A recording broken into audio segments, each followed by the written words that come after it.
Global happenings today. We communicate, we analyze global news. Stay tuned. Hello, beautiful people. Welcome back to Global Happiness Today YouTube channel. Some fortnight ago, the former Minister of Justice came all out on one of the interviews, telling Nigerians the technicalities involved in the constitution, what is perjury, what is not perjury, what dual citizenship means, what it doesn't mean, how effective is it in a prayer or in a petition seeking for the disqualification of Bola Ahmed Tinubu, and the fact that we're just about to tonight, just about the corner, and the beauty and the authority and power of immunity, that immunity clause. If eventually if he's sworn in, nothing again can be done except he's done with his tenure, of which when there's a court hearing they will say events have over there's an override of event, so hence that particular petition may not stand. Now, in that whole issue, the former Minister of Justice said, well, since it's not part of the petition, it's not a prayer in the petition, then it does not have water. Bola Ahmed Tinubu have decided to look into the matter. Some weeks back, David Hundayin did an investigative journalism investigation, discovered that Bola Ahmed Tinubu had a Guinea passport from Guinea. Of course, at some point, there was an affirmation from the Guinea counterpart insisting that yes, it's true, but it is not the kind of passport you're saying. Now, many Nigerians are wondering whether it's the kind of passport or diplomatic kind of passport, in as much as it's a dual citizenship. A dual citizenship is a dual citizenship. Now, Atiku Abubakar, having seen that it's going different way, decided to do this in check. But the question now is, do we have credibility to make this come to pass? Let's find out exactly what Atiku Abubakar, the flag bearer of PDP, is leveraging on to ensure that Bola Ahmed Tinubu is not sworn in come May 29, 2023. Before we go into the newspaper, kindly subscribe to our channel. According to the news, the presidential candidate of the People's Democratic Party, PDP, Atiku Abubakar, has said that the Bola Tinubu, Nigerian president-elect, ought not to have contested the election owing to his dual citizenship of Nigeria and Guinea. Atiku made the claim in his response to Tinubu's preliminary objection filed before the presidential election petition court in Abuja. Shortly after Tinubu was declared president-elect, there were reports that he allegedly obtained citizenship of Guinea. The allegation generated varied reaction on social media, with many arguing that having dual citizenship bars Tinubu from contesting elections in the country. Tinubu's relationship with Alpha Conde, the former president of Guinea, has also come under scrutiny. It was also reported on Wednesday, that Yara, a Guinean ambassador to African Union (AU) for Agenda 2063, said Tinubu was recognized by Conde as a special convoy. The PDP standard bearer also accused the president-elect of not disclosing facts of his constitutional qualification in his Form EC9 submitted to the Independent National Electoral Commission (INEC).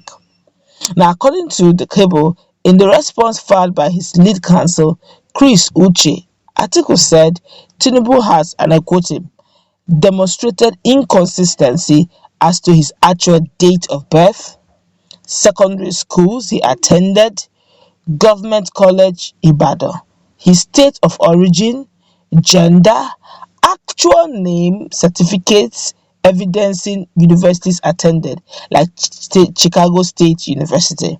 He also further averred that Tinubu is unfit to govern the country, having been indicted for drug-related offences in the United States and made to forfeit a sum of $460,000 as a compromise agreement. Atiku said Tinubu failed to secure 25% of the vote cast in the Federal Capital Territory (FCT) as constitutional requirement. He argued that the return of Tinubu as the winner of 2023 presidential election was undue, unlawful, and invalid because he did not meet the constitutional requirement. Now, many Nigerians have reacted to this, but whatever the reaction is, we need to look at holistically what this entails.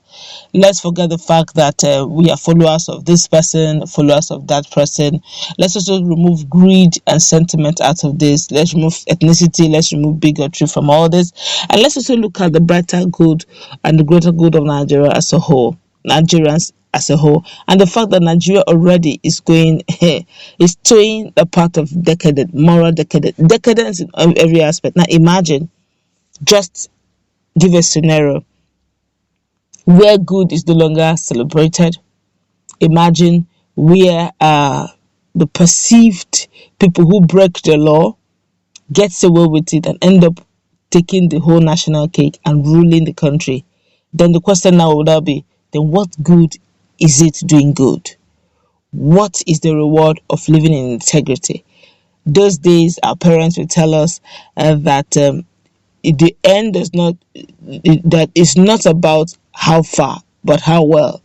Those days, for some of us who grew up from very strict homes, you'd agree with me that whatever you bring back home, your parents are not interested in how beautiful it is, but they want to know, how did you get it? It's so bad then that when you even take pencil that was not bought by them or was not given to you at home, and they see you holding a pencil that's not yours, they will ask you, where did you get that pencil from? Is that level of moral standard has degenerated to the point that you keep hearing things, monies stolen in billions, sometimes in dollars. You begin to wonder. And we know this is, though that is a case of, you don't agree with me, go to court. Now, a lot of persons believe the soul of Nigeria is at stake. It's not about Bola Ahmed Tinubu now. It has gone beyond that. You may say it's Emilekan, it's the turn of the Yorubas, it's the turn of Southwest. So why shouldn't he have it? If he has gotten the flag bearer position, then he should give it to him. But it is not the fact that you're giving it to start with. How did he merit it is what matters. Is he constitutionally fit to get it? Because if he is not, and we enthrone him, we have enthroned illegality to become legal, and that will be a precedent of which others will leverage on. You cannot say that it is constitutionally right for someone who have a lot of controversies which are so not settled, they're not settled at all, and being enthroned, and another with probably worse antecedent, with much more worse controversies coming into contest, and you want to say, no, you are not unfit, constitutionally you are not supposed to. He will stand on the mandate and on the constitutional proofs given to his antecedent, his predecessor, and get what he wants. So we should be very careful the kind of foundation we lay in the name of getting power by all means. Like he would say, Bola Ahmed Tinubu would say, get it by all means. If you can't get it, snatch it, run with it. By all means, just get the power. So it's beginning to play out, and Nigerians are looking on. The future of the country is at stake. Our next generations are learning, okay, with all the things that our forefathers have taught us, to be eroded in just one judiciary pronouncement that does not augur well with the morality and the integrity that have been built so far in the fabrics of Nigeria, although the system itself is beginning to smell corruption. Let's go wrap it up. Let's meet in our comment section. What's your take?